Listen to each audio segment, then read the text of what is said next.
We have breaking news. The Minnesota Wild have fired Dean Evason, and we're going to have a new coach. We're going to get into it. Let's go.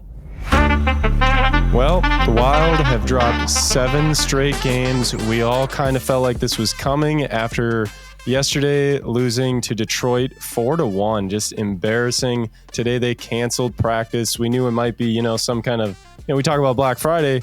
Thought, well, this might be Black Monday over at, or Cyber Monday. I don't know. Shopping for a new coach, right? We knew that might be happening. We were all kind of just sitting and waiting, and we've got an emergency podcast for you. Here we are. Dean Evason is no longer at the helm in Minnesota, and they have hired former Nashville Predators head coach John Hynes to be the Wild's head coach. This is crazy. I mean, I know you've been watching the games. They haven't looked good, right? Just kind of saw this coming. Yeah, the writing has been on the wall for the past couple weeks now, and you see the canceled practice, and that it's a red flag that we might be seeing some changes in the front office with the Wild, and we're no longer with Bob Woods and Dean Evason. We have let go of both of them, and it's time for new faces. When you're on a losing streak like this, like you said, 7 games with a playoff caliber team, there's something wrong, and maybe it's not necessarily Dean's fault, but you got to do what you got to do. You have to make moves. And when you're a competitive team, you can't just let a season go by the wayside, especially with young players. And it's go time. There's no time to be losing 7 straight. So I think making the shift to Hynes could be the energy that this team needs, just a new face, a new leader at the helm. But yeah, moves are being made, and this team wants to win, and it's clear. Yeah, and this is a team built to win. That's the problem. Like, we've had Minnesota sports teams, we've had Wild teams in the past have 7-game losing streaks, 10-game losing streaks, and not see the managers get fired. But this is a team that they should not be 30th in a 32. I think they're second to the bottom, something like that in the NHL. Like, that's not okay. And it's not okay over in Edmonton either. And we're going to see other coaching changes, I'm sure, starting to happen. But I think, yes, the change in Dean Evason is a big role, but I think a big change is Bob Woods. Man, we've talked about it since playoffs. This penalty kill, this power play, he's been the man that's been mainly in charge of that. At least that's what we've been understanding. And it looks so bad, so bad, so much worse than even when we played the Stars, even in the playoffs. Playing the Stars this year looked way worse than the playoffs. To give up, was it 5 power play goals to the Stars and then 2 penalty kills? I feel like that right there was the writing on the wall. That was like, okay, you better turn this around quick or something's going to happen. And I don't know if you've seen anything with this power play and this penalty kill, but I sure have. And it doesn't feel like it's all the players. It's somewhat on the players. Players got to play, but when they're killing a penalty, they are literally just collapsing a small square. They're hardly even playing diamond. They're giving the other team all the space in the world to work. And you played hockey. You cannot just give NHL teams space to work and not put any pressure on. I would rather see them put pressure on the defense, put pressure on the guys on the outsides on a penalty kill, and accidentally make a mistake and give up a goal, than just be like, go ahead, shoot the puck. I don't care. We'll let Fleury or Gustafsson try to stop some garbage goals. We'll try to let them not give off rebounds because they're pros. No, absolutely not. They need to be putting pressure on, and they're giving up way too many opportunities. They're lucky, honestly, that they didn't give up more goals to Detroit with how bad our penalty kill was, with Matt Boldy having 3 penalties in the first period. He's clearly frustrated. He's clearly mentally not there, and hopefully the coaching change has more of an impact than just strategy and actually on the players, on the stress, on the mentality, on the, hey, this is a front office that wants to win. They're not here just saying like, hey, players got to play. Our coaches are trying their best. They're here saying, well, all right, we'll try changing that out. And if that doesn't work, who are we going to change next? And it's not going to probably be the coach again. So players got to play now, right? Yeah, it kind of feels like this is the last chance with this team, with this core as we know it, and it's frustrating because you look back to last year, and this is pretty much the same team as last year.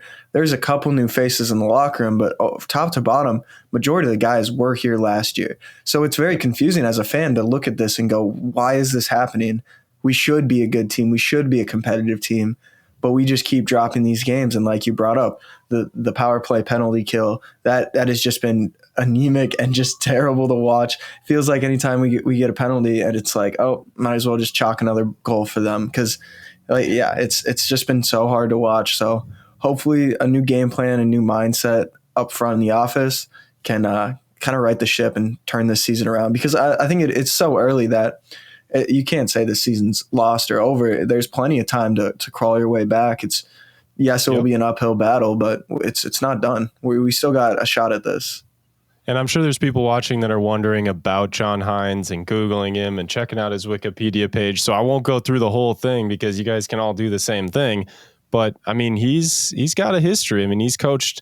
He's been in USA Hockey. He's been with the Devils, the Predators, the the Scranton Penguins organization. I mean, he has been all over the place a little bit, but he has been there and done that and coached even in the playoffs. So it's not like we're just promoting someone or putting somebody in charge who's never really been in those situations. I mean, this is a guy who he has a shot to really turn this team around, I think, and I'm excited to see what he can do. But yeah, you're right on the power play penalty kill. I think that's a huge thing. And he's going to get a chance here to show what he can do pretty quick. I know like game tomorrow, you don't really have a lot of time. You're kind of coming in a Joshua Dobbs situation at this point. You're going to just have to play the game against the Blues tomorrow in whatever fashion you're used to and how you normally play. But Thursday, his former team, the Nashville Predators, were headed to Nashville. So, we're going to see what can happen there. I think that's when he's going to really be put on the spotlight. I think by that time, maybe some of the stuff he wants to implement will actually happen. And then we got the Blackhawks, we got the Flames, Canucks. So these are some teams, these are some games hopefully you get some wins out of for sure. And climb back up the standings. Yes. With facing your former team, who has the advantage in that matchup? Is it the coach going back and seeing all the players and he knows where he can attack, or is it the players who already know his style and his game plan? Like, where's the advantage come in that matchup? I think the advantage 100%, in my opinion, goes to the coach. I think knowing the other players on the other team. I mean, if we were to play any sport and how the other players on the other team play, not necessarily how they're coached, but what they do and how they do it, I think that gives you a huge advantage, whether it's football, hockey, baseball, I don't care. On the other side, the flip side, the players knowing the coach, there's too many players on the ice at one time to be like, oh, this is exactly how this coach is going to go. And not all these players on this team have necessarily been under this coach. So I think, other than some of the stars, so I really think that the advantage goes to the Wild and our head coach and facing Nashville. But again, it's this week. So again, it's still that Joshua Dobbs situation. We cannot expect a complete flip turnaround by when's the game? Thursday. If we lose to Nashville, you're not sitting there going, wow, he lost to his old former team. I mean, it's week one. You still have a lot of this other coaching staff that's going to be running this team that's sticking around. You only have lost Dean Evason and Bob Woods. You still have some great coaches in this organization. So we'll see what can happen. But yeah, I mean, that's really it. And I'd love to hear anyone's thoughts on what they think about Dean Evason being let go. And if you got any thoughts on John Hynes and whether or not this team, I've heard some people say, hey, maybe the Wild should just absolutely tank and just send it to the bottom. Go get Celebrini. Exactly. You know him. You know about him. He's good stuff. That'd be great. Take him from the Sharks like you texted me earlier today. But I don't know. We're also Minnesota hockey fans. We don't like to tank. No. We're not San Jose. We are Minnesota, the state of hockey. It's just not in our blood to watch this team tank, and I just don't think that that's something that they're going to do. They would rather find a way to barely make playoffs like they've always done in the past, get a mid-round draft pick, and just figure it out, and the fans will stay happy. I think fans would rather see wins as much as they'd want to see a cup. We still have a shot by just continuing. Tanking is just something that Minnesota's not going to do. The Wild aren't going to do it. I feel like in hockey, you don't see it as much as you do in other sports. Because I mean, Yep. Even your star player, he's only on the ice for what, 20-ish minutes a game. So it's like you really have to build a full roster, and one guy just isn't gonna right the ship for you like that. So I feel like it's not as common of a practice in the league. Also, I mean, these guys are ultra competitive athletes. They don't want to go out there and lose. So I think a new spark, a new change in the day to day, and a few of the game plans. I think that could be what this team's missing. But it's going to be really exciting to see over these next couple of weeks how Hynes kind of implements his strategies and the new look Wild we're going to get out of this. Well, and like you said, players are still going to try to win. No matter what sport you're in, the only way to tank is to get rid of your star players so that even if the players give it their all, they're still not going to win. And you're not getting rid of Kaprizov and Boldy and all these other guys. You've got, a Hall of Famer in the net. I could see them trading some pieces, some guys there could be some moves coming if they can't win. But again, I just don't see a scenario where you're going to be able to even let this team tank the rest of the season with how this team can play. They're gonna get hot. We saw it at the end of last year. Boldy got really hot. It could happen to anybody at any time, and hopefully the coaching change will help. And honestly, I think the struggles from Boldy, maybe that's been some trickle down from the struggles from the head coach.